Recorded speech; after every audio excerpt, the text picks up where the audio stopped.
Dear students, welcome to this lecture. Today's topic for discussion is peace movements.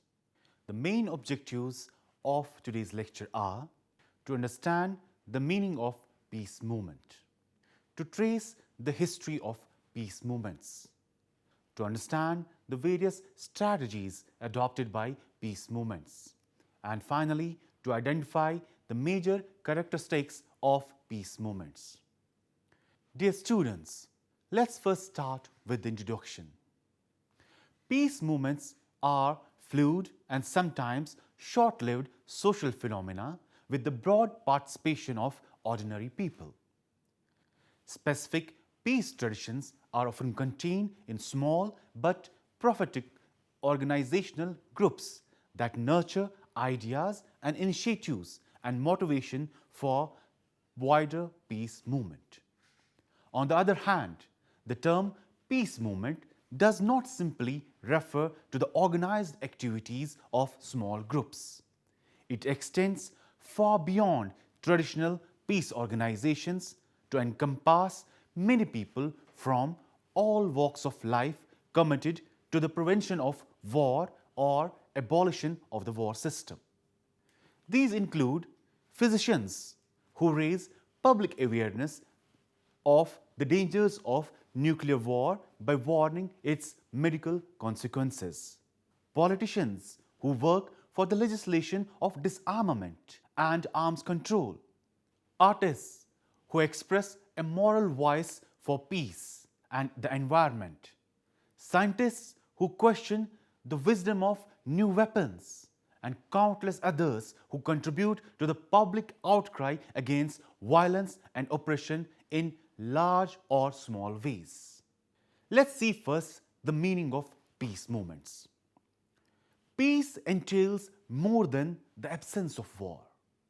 However, a defining characteristic of peace movements has long been their anti-war stance. Efforts to achieve ecological balance, economic fairness, social justice and human rights are crucially important, and they certainly belong within the purview of peace and conflict studies. They are only just beginning to be integrated into what has generally been meant a peace movement. In English, the noun movement refers to a change of place or position or posture, a tactical or strategical shifting of a military unit, a maneuver to an action or activity usually used in plural movements. A movement also refers to a tendency or a trend, and it importantly denotes series of organized activities working to promote or attain an end, especially such as political and social movements as the civil rights movements, the anti-war movements and the peace movements. A political movement is a social movement in the political arena. Social movements are the type of group actions. They are large, often informal grouping of individuals and organizations focused on a specific political or social issues, on carrying out or resisting a social change or a political state of affairs. A political movement may be organized around a single issue or set of issues, or around a set of shared concerns of social group. In contrast with a political party, a political movement is usually not organized to elect members of the movement to government offices. Instead, a peace movement aims to convince citizens or governmental officials to take actions on the issues and concerns that are the focus of often represented by non or even anti-state groups.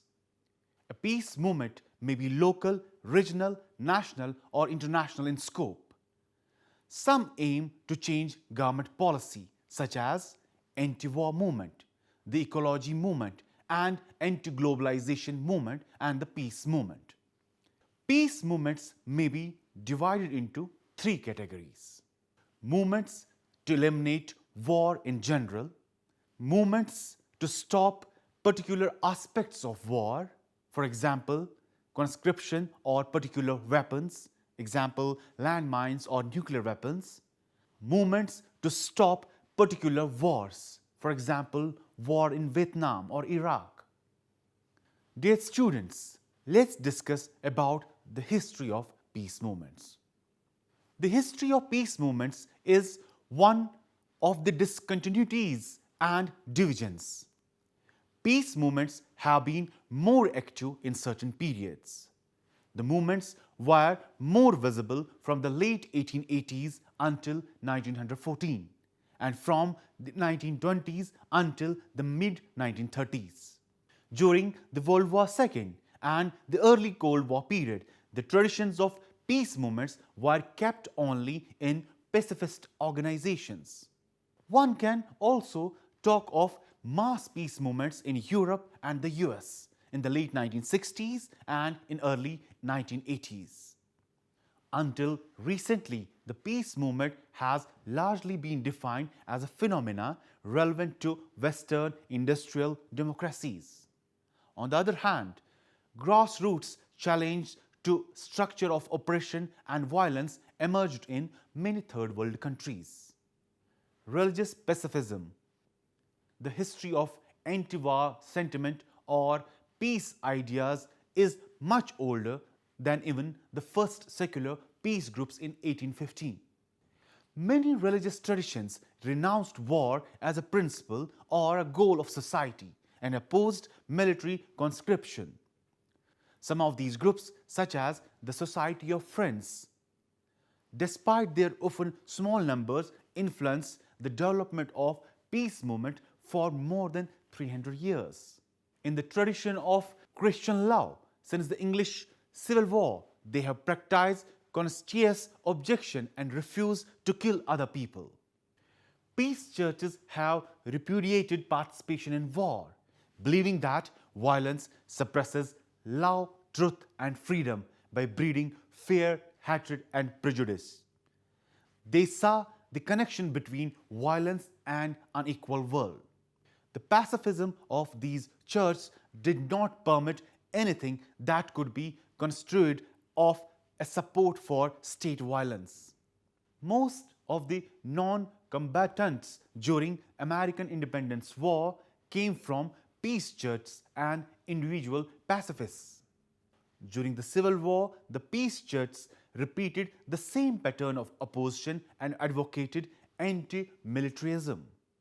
The general public, not completely but slowly, accepted the pacifist values of peace churches. Most states passed laws exempting from the militia those who could prove membership in the recognized peace church.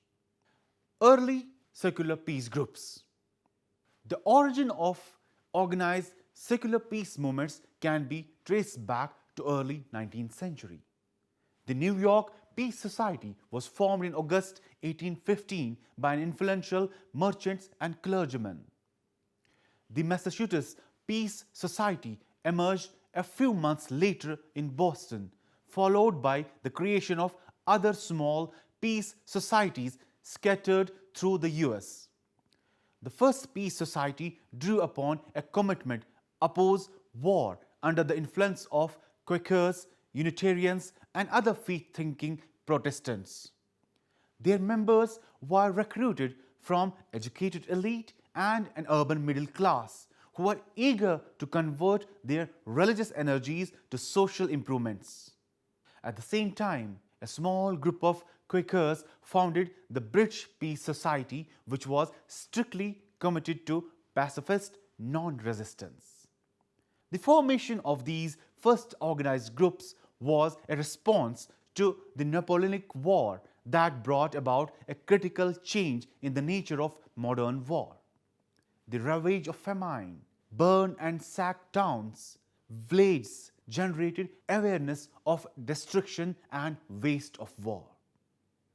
Influenced by early 19th century liberalism, the first peace societies stressed that difference between states could be settled without recourse to war and granted significance to the role of enlightened public opinion, rational discussion of conflicting interests. Through speaking engagements and publishing activities, they try to convince the public that war is a waste of resources. In general, the sentiment of early peace movement is reflected in their hope that obsolescence of war is so obvious that mass change of consciousness could be expected to take place quickly. Some groups recognized the need for and aspired to the transformation of society in preventing total war. Instead of seeking rapid and dramatic reform in hierarchical social structure, however, they envisioned small, incremental, and evenly paced steps to change. The movement promoted permanent and universal peace. They argued for disarmament and paid great attention to the establishment of world government. Peace societies criticized the expansionist policies by opposition to the wars or of aggression. The New York Peace Society tended to have an orientation towards complete pacifist position, while the Massachusetts Society put more stress on promoting a world court as an alternative to war.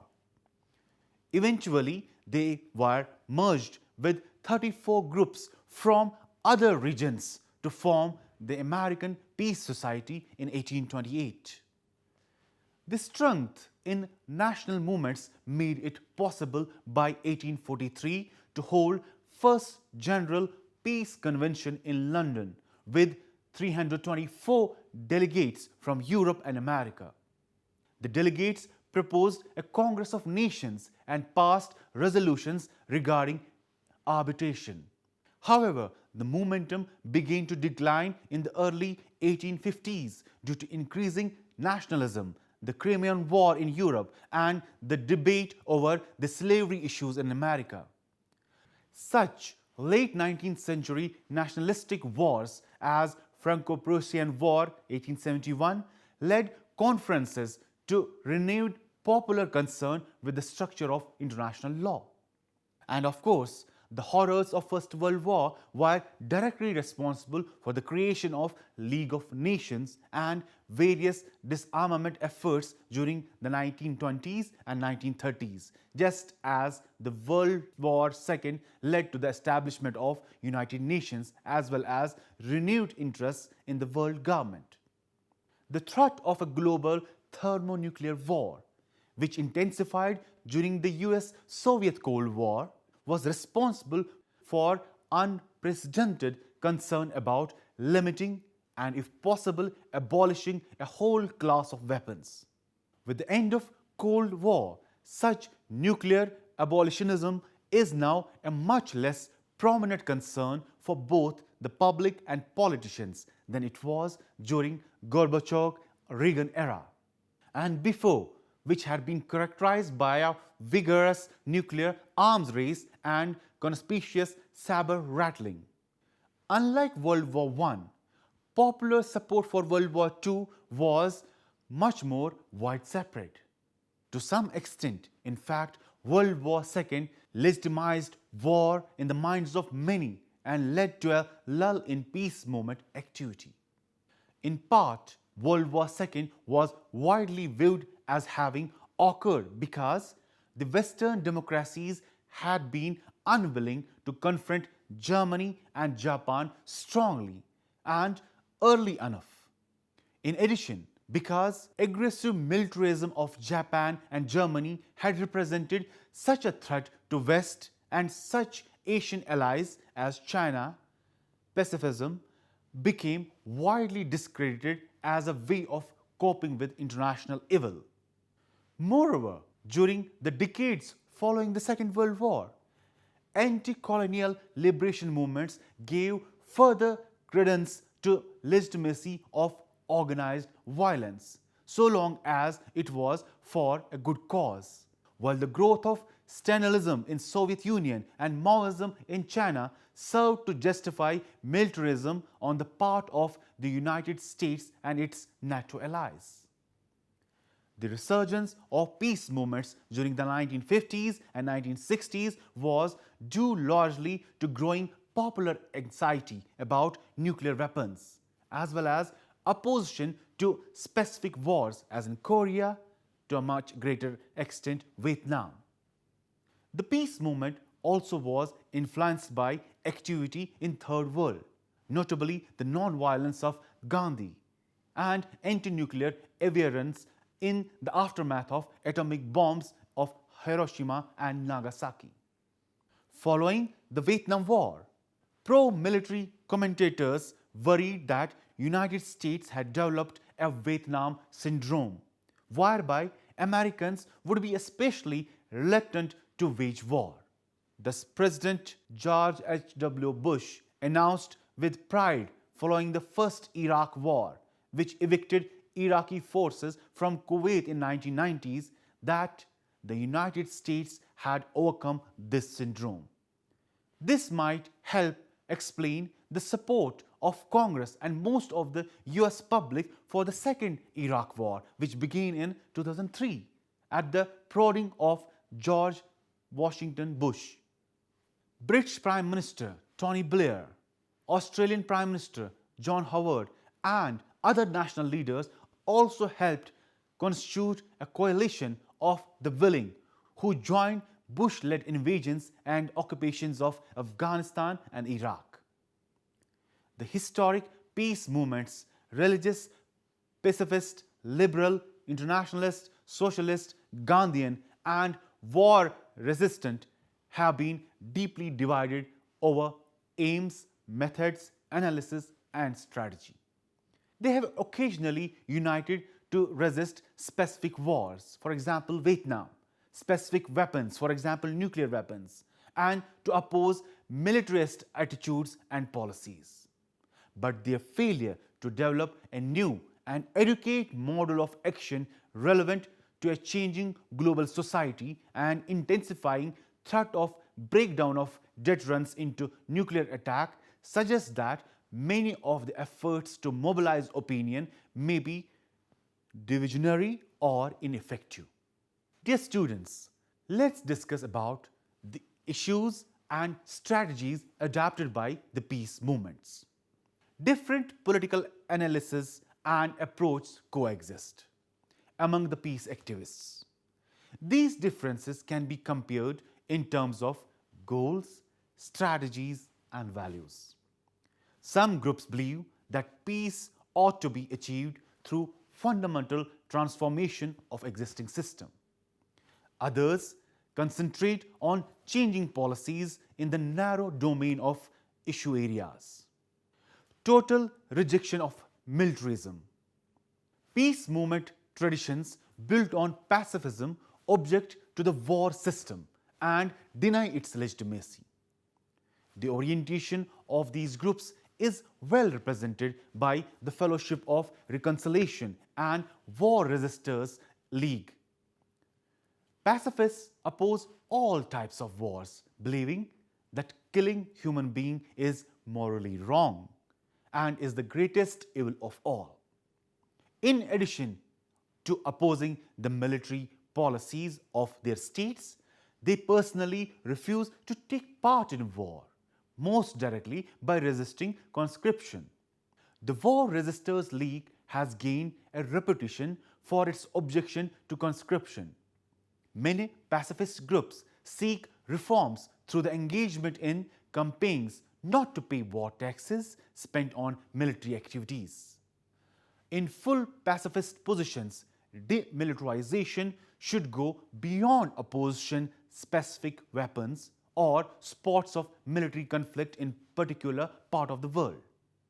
In the event of war, they would not join in any wartime hysteria of hatred, revenge, and retaliation, nor cooperate with government authority in capacity to cause injury. In their commitment to opposition to all types of war preparations means breaking the law, then they are ready to practice civil disobedience and to accept the consequences of their beliefs.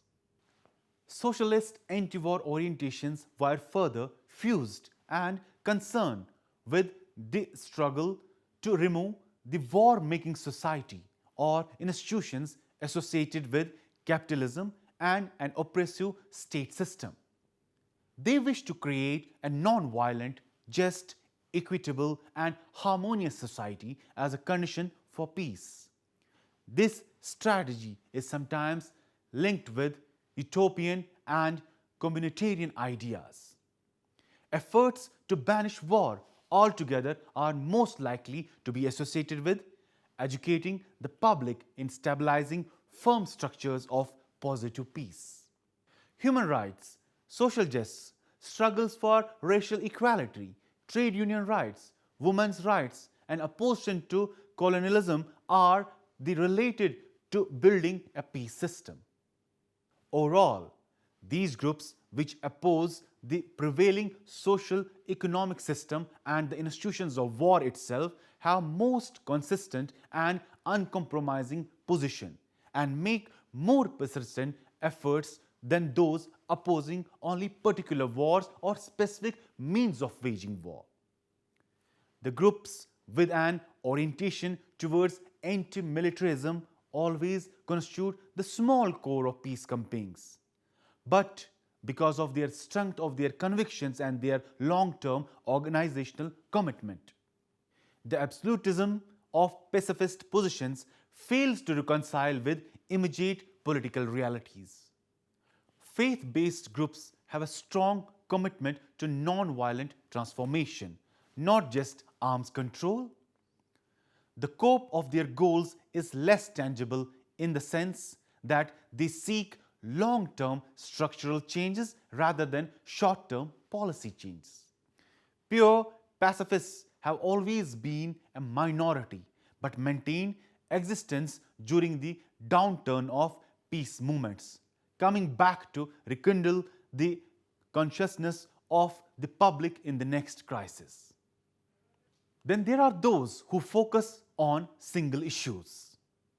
It's more difficult to abolish a system of war than to stop specific wars or oppose particular types of weapons. Narrow agendas centered around a single issue rather than challenging militarism in general can be main focus of peace movement. Peace groups have been created in response to concerns about individual wars or narrow aspects of war system. Such issues as the Vietnam War, intervention in El Salvador or Nicaragua drew great public attention.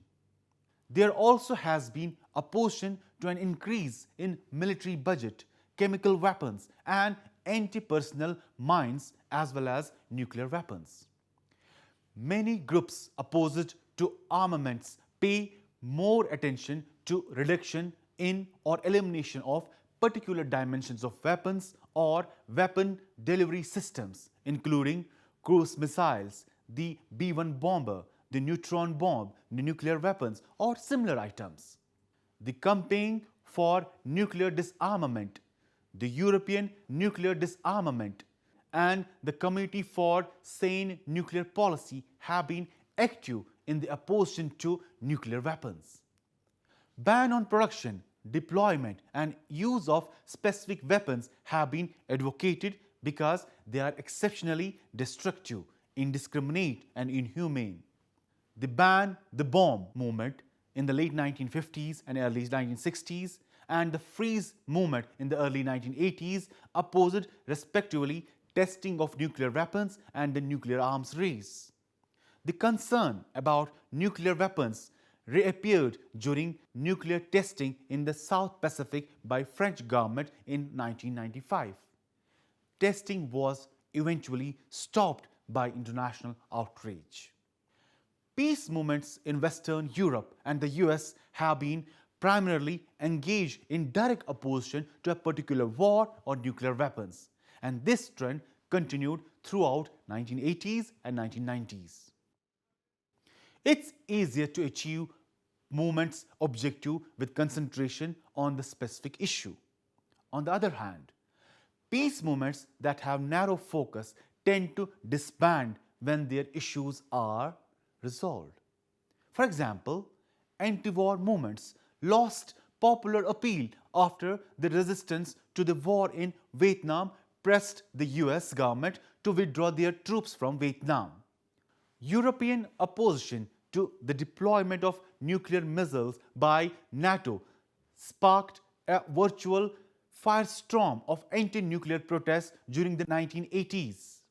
With the signing of INF Treaty of 1988 banning such missiles on both sides, the European anti-nuclear movement has been dormant. Dear students, let's have now look on the characteristics of the peace movements. Contemporary mass movements against war and militarism have several interesting characteristics. First of all, peace movements have become pluralistic in their issue, orientations, priorities, and goals. They have been influenced by a variety of traditions, motivated by a range of concerns, and guided by diverse strategies. Many people who have been active in feminism, socialism, religious nonviolence, radical ecological pacifism, and so on have been increasingly drawn into peace activities. Those groups that focus primarily on economic justice have found themselves involved in peace movement agenda through recognition of the economic cost of military expenditure. Some peace movements are closely associated with feminist agendas and their concerns about the patriarchal military system. Second, occasional coalitions are formed between peace movement activists, environmental movements, and opponents of nuclear power. The movements have made efforts to reach out to other groups in order to broaden their appeal and deepen commitment. The anti-nuclear power movement, with its local bases, strengthened the nuclear phase movement in 1980s. Environmental organizations such as Greenpeace and Friends of the Earth have been increasingly involved in anti-nuclear protests. Such groups express their anti-war and particularly anti-nuclear concerns because of the threat of environmental destruction arising from nuclear war and also from ongoing radioactive contamination produced by nuclear weapon facilities. Third, peace movements in the West have been closely connected to the concerns of middle-class people.